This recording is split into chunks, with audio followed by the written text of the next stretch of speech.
Olá, meus queridos e queridas, tudo bem com vocês? Espero que sim. E como é que foi o Natal? Foi tudo bem? Espero do fundo do coração que sim, que foi um momento muito especial, né? Entre vocês e as famílias, né? O que eu desejo do fundo do meu coração é que Deus tenha iluminado aí a todos vocês. Pessoal, percebi que tá aumentando uma busca por alguns questionamentos em relação às doenças de pele, o que é muito bacana, né? Não só a área estética, mas a parte de patologias também. Principalmente no que se refere às pitiríases, que tem várias pitiríases na dermatologia, né? O que muda é o sobrenome.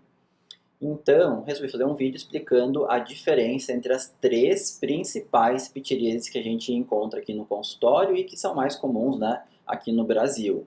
Lembrando que tem mais do que três tipos, né, mas as outras são bem mais raras, tá? As mais comuns são a pitiríase rósea, a pitiríase alba e a pitiríase versicolor. Então eu vou ensinar para vocês alguns truques aí como diferenciar uma pitiríase da outra, certo, pessoal? Se inscrevam no canal e simbora pro vídeo.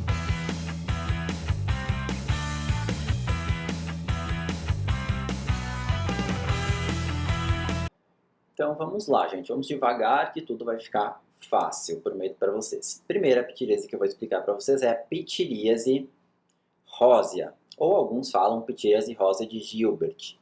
Lembrando, né, gente, que pitiríase não tem nada a ver com psoríase, é outra doença, tá? Então a gente está falando de pitiríase. Então a pitiríase rósea, pessoal, o que vai acontecer? Ela é marcada por a gente chama exantema, né? O que é exantema? É uma erupção que surge na pele, algo elevado, vamos falar assim. Então vai surgir lesões elevadas aí na pele de forma abrupta, de forma muito rápida. Exemplo, dormir com a pele legal, no outro dia já começa uma lesão, digamos. É bem rapidão mesmo, tá? Da pitiríase rósea, essa questão dessa elevação desse exantema. Essas lesões, elas são o que a gente chama eritêmato escamosas, né? Eritêmato vem de vermelho e escamosas de descamativas. Então são lesões avermelhadas, róseas, como o nome já diz, e com uma leve descamação.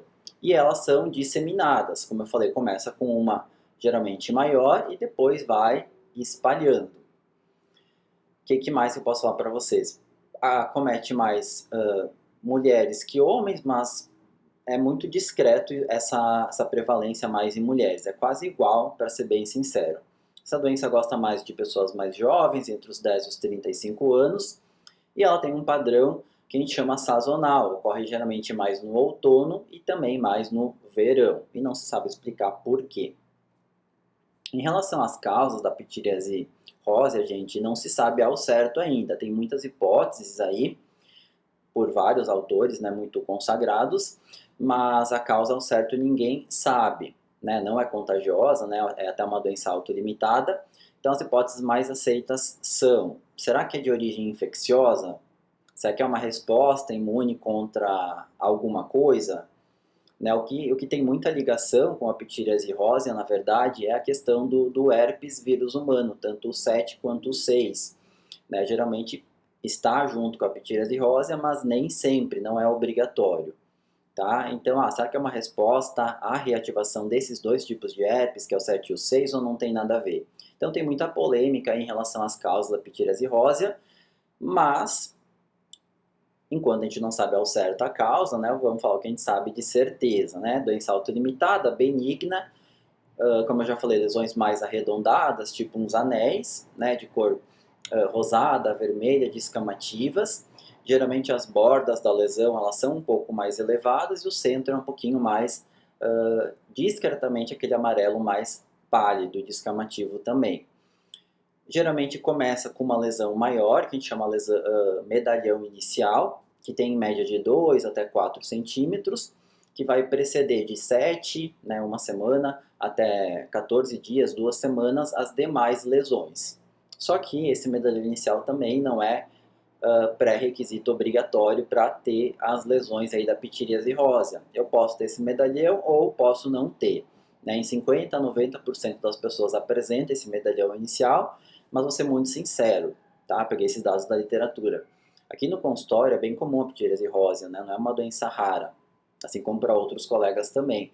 Geralmente não tem o medalhão inicial, tá? Eu vou até discordar um pouquinho dos 50%. Os que vêm aqui têm menos de 50% do medalhão inicial, então daquela placa inicial da pitiríase rósea. Os locais mais acometidos vão ser, então, o tronco, né, tanto a parte da frente quanto a parte de trás, eu vejo mais aqui na prática, na parte do dorso mesmo. Pescoço, também é uma área que a pitiríase rósea gosta, e a raiz proximal dos membros, ou seja, aqui, ó, né, ou proximal das pernas, também são áreas bem comuns. A que eu vejo mais aqui disparado, gente, é o tronco, assim, milhões de vezes mais que as outras regiões. Tem algumas particularidades. É uma doença que ela não acomete o couro cabeludo. Então, se eu tiver lesão em couro cabeludo, a gente já afasta praticamente pitiríase rósea. Não sei se for uma forma muito atípica, raríssima aí. E também não gosta muito da face e das palmas e plantas. Geralmente a gente fala que a face, né, o rosto e a região palmar e plantar são áreas que são poupadas pela pitiríase rósea. A evolução da doença gira em torno de 4 a 10 semanas, ela é realmente autolimitada, com resolução total, mas claro que a gente não espera passar as 10 semanas aí, ou as 4 semanas. Eu sempre trato, na verdade, a pitiríase rósea e ela dura muito pouco tempo. Eu não gosto de esperar, né? Vamos esperar, não faz parte da minha conduta, mas isso é muito pessoal de cada colega e está correto também se a pessoa resolver esperar, tá? Então essa é a pitiríase rósea, não é contagiosa, pode ou não ter aquela placa inicial das lesões, que são vermelho descamativas, e depois dissemina para várias outras lesões satélites. Vamos então falar da segunda doença, que eu acho que é a mais comum das três, ao menos a que eu atendo mais, que é a pitiríase versicolor. E essa eu tenho certeza que vocês conhecem, já viram ou até já tiveram. Essa, pessoal, é o que vocês geralmente chamam de pano branco, tá? É a pitiríase versicolor. Então, a pitiríase versicolor, ela é diferente da pitiríase rósea, ela é uma micose, tá, superficial. O que é isso? A gente vai ter micoses superficiais e micoses profundas, dependendo da camada da pele que o fungo vai acometer. Né? E a pitiríase versicolor faz parte do grupo das micoses superficiais, ou seja, vai acometer a camada bem de cima da pele, ela não vai se aprofundar, certo? Geralmente os fungos que causam a pitiríase versicolor são fungos do gênero Malassezia. E aqui vem uma particularidade bem importante. Esses fungos, eles estão na nossa microbiota normal da pele. Então, todo mundo que é normal, que tem imunidade boa, tem esse fungo na pele. A gente tem que ter mesmo, e no couro cabeludo também. Só que está em equilíbrio com a gente. Então, a gente tem um equilíbrio Malassezia, que é o fungo, e eu, por exemplo, Malassezia hospedeiro. Tá? Quando algo vai romper esse equilíbrio, vai tirar esse equilíbrio do fungo com o hospedeiro, que vão começar as manifestações clínicas da doença propriamente dita. Deu para entender, gente? Ela se manifesta então por manchas, bem típicas, aliás, né, com uma descamação bem fininha em cima. Geralmente vocês já vêm aqui só para comprovar o diagnóstico, para pedir uma segunda opinião, mas vocês geralmente acertam. Gente, estou com sono, vou ter que tomar um cafezinho, aceitam aí? E se eu quiser visualizar melhor essas escamazinhas finas que tem nessas manchinhas, né, que são arredondadas, são às vezes no formato mais geométrico, mais geográfico, a gente consegue, se esticar a pele, a gente vê com mais facilidade essas escamas. E deram até um nome, né, chama sinal de Zirelli ou sinal de Zirelli. Tá? Quando a gente estica, assim, a escama até solta, na verdade. O que mais que eu quero falar para vocês da pitiríase versicolor? Porque o nome é versicolor, pessoal. Porque eu posso ter manchas mais claras, epa, quase não sai a voz, manchas mais claras que o meu tom da pele normal, manchas mais escuras que a minha pele ou manchas mais vermelhas. E eu já vi aqui pacientes que chegaram com manchas mais claras, mais escuras e mais vermelhas, tá? Eram as três cores aí no mesmo paciente, na verdade. As lesões crescem bastante, essas manchas, né? E geralmente elas vão ficar com grandes dimensões, porque uma mancha, digamos que vai grudando na outra, né? E parece uma lesão única. Os locais que essa micose mais acomete, novamente, é o tronco, né? Então, região aqui anterior, região posterior, que é o dorso, que são as costas. Região do ombro é típica demais. Região superior dos braços, as dobras, pescoço e o rosto. Não acho que o rosto é tão comum, mas está na literatura, tá? Tratar a pitiríase versicolor é meio um saco, tá, gente? Por quê? Desculpa a palavra aí. Por causa que a doença, a característica dela é justamente evoluir por surtos de melhora e recaída. Então, mesmo tratando da maneira super correta, o paciente muitas vezes faz isso aqui, ó. Ele melhora, ele fica bem e ele recai. Então, ele melhora e recai. Geralmente aquele paciente que vem aqui várias vezes, tá? Por que isso acontece? Porque o fungo, ele tá na minha pele. Eu tenho que chegar na causa, por que está desequilibrando essa homeostase, né? Esse equilíbrio fungo-hospedeiro? O que está acontecendo? É o estresse? É ele ficar com o corpo, ele ou ela ficar com o corpo muito úmido? É alguma doença de base, como diabetes, alguma outra doença do tipo? É o uso de algum remédio, um corticoide, por exemplo, que está afetando esse equilíbrio fungo-pele? Porque senão sempre o paciente vai melhorar e recair e acaba que ele não cura nunca. Tá? Então sempre é importante saber o que está causando o desequilíbrio fungo-hospedeiro. Tá? Então, pityriase versicolor é isso aí. Pessoalzito, tá dando para entender aí as pitiríases? Se não, vocês colocam nos comentários, eu vou tentar responder, tá? Porque eu vou colocar as fotos depois no final do vídeo para vocês de cada uma das doenças, tá? Porque descrever lesão de pele é bem difícil, como vocês estão percebendo, né? Mas pela foto facilita bem. Então vamos para a última, pityriase alba. Também eu tenho certeza que vocês já viram, né? O que que é?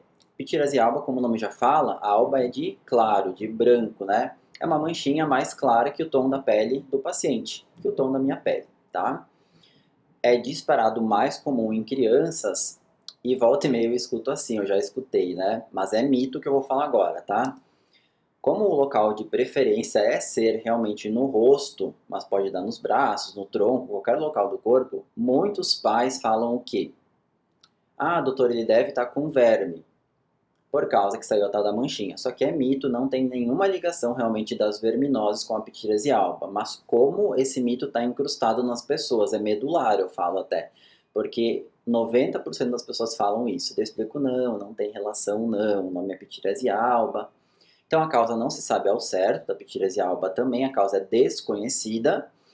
E são manchinhas, então, mais claras e elas são mal delimitadas. A gente não consegue ver bem certinho onde é que está a borda da lesão, onde é que ela começa, onde é que ela termina. É bem, como é que eu falo, meio embaçado, tá? Então, predomina em crianças, como eu já falei, principalmente, disparado, aliás, em crianças que possuem dermatite atópica. É um critério menor, aliás, para a gente definir dermatite atópica. Local de predileção disparado é o rosto, mas acontece também em outras doenças, não só em dermatite atópica, como pessoas que são alérgicas, né? Quem tem muita rinite pode ter, daí adultos podem ter pityriase alba, não somente crianças, e quem tem a pele muito, muito seca. O que se sabe é que ocorre uma despigmentação naquele local, a gente trata e volta a cor da pele normal. Ela também seria uma doença, vou falar assim, benigna e até eu posso falar autolimitada. Pessoal, então esse foi o vídeo de hoje, aí a diferença entre as três principais pitiríases que eu atendo, ao menos, aqui no consultório. Espero que tenha dado para entender. Um beijão para todos, um ótimo domingo, fiquem com Deus e até o próximo vídeo.